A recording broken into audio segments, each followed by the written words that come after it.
fait, bonjour Sarah, très court de SVT, votre expo à Bordeaux. Écoutez Laurent, je suis en cloque. Voilà. Mais vous aussi. Je suis en cloque. Non, Et j'ai eu d'un coup, j'ai eu des vapeurs. Des vapeurs bio.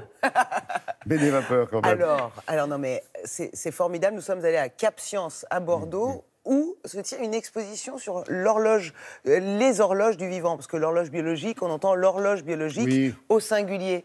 Mais en fait, on est rempli d'horloges. On est rempli d'horloges. Ce qui est incroyable, c'est qu'on a l'impression que c'est... Voilà, on se traîne ce corps qui grandit, puis il vieillit, puis c'est un truc du passé qui évolue. Pas du tout. On est comme les tablettes, les smartphones. On est rempli d'applications qui se synchronisent, qui se modernisent, avec les éléments, nos éléments intérieurs, absolument sûr, ce qui doit faire plaisir à Laura du web. Mais c'est vrai, c'est à l'intérieur de nous, on se synchronise, non seulement avec les éléments intérieurs, nos modes de vie, mais aussi extérieurs, la température, la lumière. Évidemment, pour dormir, c'est plus facile sans lumière. Vous commencez à sentir la fatigue, d'ailleurs, quand la lumière baisse. La température aussi joue. Donc, on a un côté un peu plante, on dort comme ça. Et puis, on a un côté un peu animal, parce qu'on a les mêmes températures, la même digestion. Parfois, certains mammifères, évidemment, les plus proches, n'allez pas vous comparer à des crapauds ou des choses comme ça. J'avais envie. Non. Et donc, voilà. Et donc, cette horloge-là que vous voyez de Télématin, figurez-vous, imaginez-vous qu'on est rempli de ces horloges-là. Regardez, on nous explique tout. C'est formidable.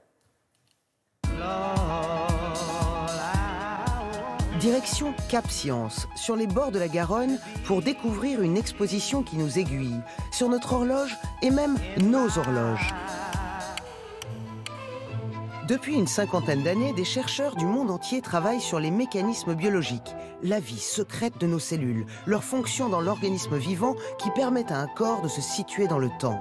Horloge interne et horloge externe se synchronisent en rythme. Sur ces notions de rythme, on s'aperçoit qu'on partage, nous, humains, énormément de choses avec les plantes. Il se trouve que les plantes sont capables, effectivement, de prédire le temps. Elles ont des horloges. Et donc, nous-mêmes, par exemple, on se replie un peu quand on s'endort. Et bien, la plante va se replier un petit peu pour passer la nuit. Ainsi, nous sommes un peu végétal, un peu animal. On défend, nous, dans ce projet, l'idée que les humains sont des animaux un peu spéciaux, un peu complexes, c'est vrai. La digestion, la respiration, les rythmes dans le cerveau, le rythme cardiaque. Le corps est le dépositaire d'une fonction horloge. La médecine s'inspire bien évidemment de cette notion de rythme, puisque une mauvaise organisation rythmique peut expliquer des symptômes de maladie. Par exemple, dans la dépression, le manque de sommeil, c'est quelque chose qui est souvent lié à une mauvaise organisation du mode de vie. 300 mètres carrés d'espace pour les plus de 6 ans, pour apprendre et comprendre tout en jouant. C'est quoi la chronothérapie ? Et les tournesols, tournent-ils vraiment vers le soleil? Et puis le sommeil. Et la sieste, c'est important la sieste. Allez, venez, jouons. Racontez-moi encore l'histoire des voyages de ces oiseaux migrateurs. C'est loin en fait?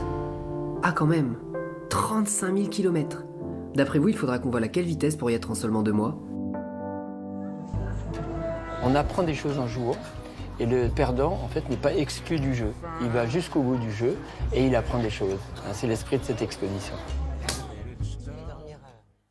Je peux vous dire qu'elles sont arrêtées là, juste de cacter, mais c'était en train de causer. Mais bien sûr, mais la sieste. Oui, mais on est en train... Alors, attendez, cette expo, ça veut dire qu'on est en train de réhabiliter le sommeil, la sieste. Mais le sommeil, bien sûr, c'est réhabilité depuis longtemps. La sieste, c'est le plus important. important. Demande de faire au boulot. Voilà, si vous nous laissez de temps en temps un peu récupérer, voilà, dormir sur un coin de table, ça nous va. Hein, on n'est pas très... Mais c'est vrai, non, il y a de plus en plus d'entreprises qui ont carrément des salles de repos, des salles de sieste.